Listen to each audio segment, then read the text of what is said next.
तो ये क्वेश्चन है, ठीक है। इसमें हमें ये हाइट पता करनी है, ठीक है। तो अब हम शुरू करते हैं। हमें इनिशियली वेलोसिटी दे रखी है इस प्लेन के, ये जो प्लेन है, प्लेन का नाम दे देते हैं, प्लेन का नाम दे देते हैं ओ ए प्लेन के परपेंडिकुलर हमने ये छोड़ी, ठीक है। तो हमें पता है ये एंगल 30 डिग्री है, ठीक है। ये एंगल 30 डिग्री है, तो फिर ये एंगल 30 डिग्री होगा, ये 60 होगा। तो हम हॉरिजॉन्टल कंपोनेंट निकालेंगे इस वेलोसिटी का, तो वो आया 5√3, ठीक है। तो 5√3 हमारा आ गया हॉरिजॉन्टल कंपोनेंट, ठीक है। और वर्टिकल कंपोनेंट निकाल लिया, वो आ गया 15, ठीक है। अब हमने मान लिया कि ये जाती है ऐसे बॉल और यहाँ जाके टकरा जाती है, ठीक है, इस पॉइंट पे। अब इस पॉइंट पे हॉरिजॉन्टल वेलोसिटी तो वही रहेगी जो यहाँ थी, तो 5√3 वही हॉरिजॉन्टल वेलोसिटी है।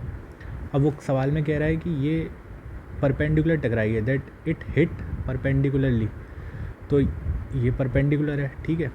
अब हम ज्योमेट्री से देख सकते हैं कि ये अगर हम ऐसे पैरेलल लाइन बनाए तो ये एंगल 60 डिग्री आएगा, ये परपेंडिकुलर है तो ये एंगल 30 डिग्री आ जाएगा। तो अब हम सिंपल जो फार्मूला लगा के ये वैल्यू निकाल सकते हैं इस वेलोसिटी की, ठीक है। v अपॉन, इसको मान लो v है, तो v अपॉन cos 30 बराबर 5√3, तो उससे v की वैल्यू आ गई 10। उस 10 की वैल्यू से हम ये वैल्यू निकाल सकते हैं, क्योंकि ये एंगल 60 डिग्री हमें पता है, ज्योमेट्री से निकाल लेंगे। ये 60 डिग्री है, 30 डिग्री है, ये एंगल पूरा 90 है, तो ये 60 बचा, तो ये है वैल्यू 5 आ गई। इनिशियल वर्टिकल वेलोसिटी थी 15 और ये आ गई 5, तो अब 5 आ गई। तो हम वो लगा सकते हैं मोशन अंडर ग्रेविटी का फॉर्मूला, उससे पता कर सकते हैं कि, तो उस समय पता लग जाएगा कि अभी ऊपर मान लेते हैं डायरेक्शन पॉजिटिव है, तो पॉजिटिव 15 वेलोसिटी थी इनिशियली, और अब 5 है, -5, तो उसमें कितना टाइम लगेगा। तो वो जो टाइम लगेगा वही टाइम होगा टाइम ऑफ फ्लाइट, मतलब यहाँ से यहाँ टकराने में उतना ही टाइम लगेगा, ठीक है। तो वो टाइम निकल आएगा वेलोसिटी उसका, वो फार्मूला लगेगा v = u + at, तो उसमें फाइनल वेलोसिटी -5 है, -5 = 15 - 10t। तो अगर हम वो फार्मूला लगाएं तो उससे हमारा आ जाएगा टाइम पीरियड, ठीक है। अब दूसरी चीज़ हमें पता करनी है ये हाइट, तो हाइट पता करने के लिए हम क्या करेंगे कि अब हम देखेंगे कि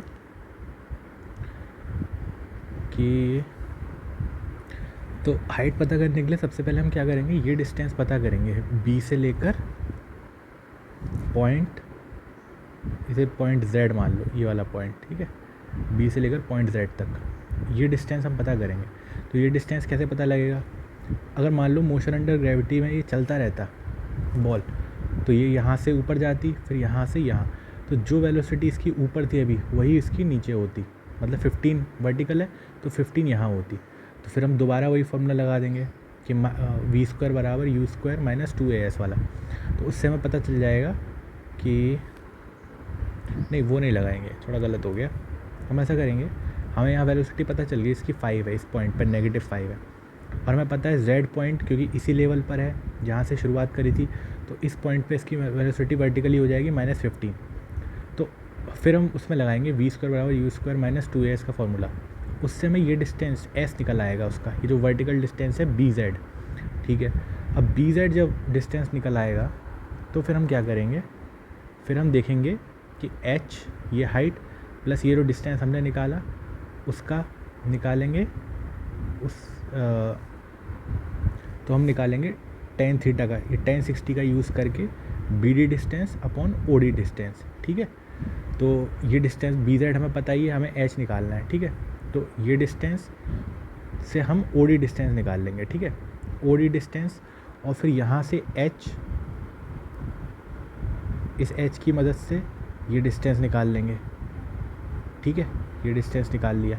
अब क्योंकि हम जान चुके हैं कि हमारा टाइम ऑफ फ्लाइट क्या था, ठीक है, टाइम ऑफ फ्लाइट हमें पता लग गया, तो टाइम ऑफ फ्लाइट अगर हमें पता लग गया है तो हमारे पास ये कितनी वेलोसिटी 5√3 हॉरिजॉन्टल, तो उस टाइम ऑफ फ्लाइट में हॉरिजॉन्टल वेलोसिटी का मल्टीप्लाई कर देंगे, तो वो डिस्टेंस आ जाएगा ये डिस्टेंस, और ये डिस्टेंस हम इससे भी निकाल चुके हैं, उन दोनों को इक्वेट कर देंगे और वहाँ से एच हाइट निकल आएगी। सिर्फ एक ही वेरिएबल है तो एच हाइट निकल आएगी।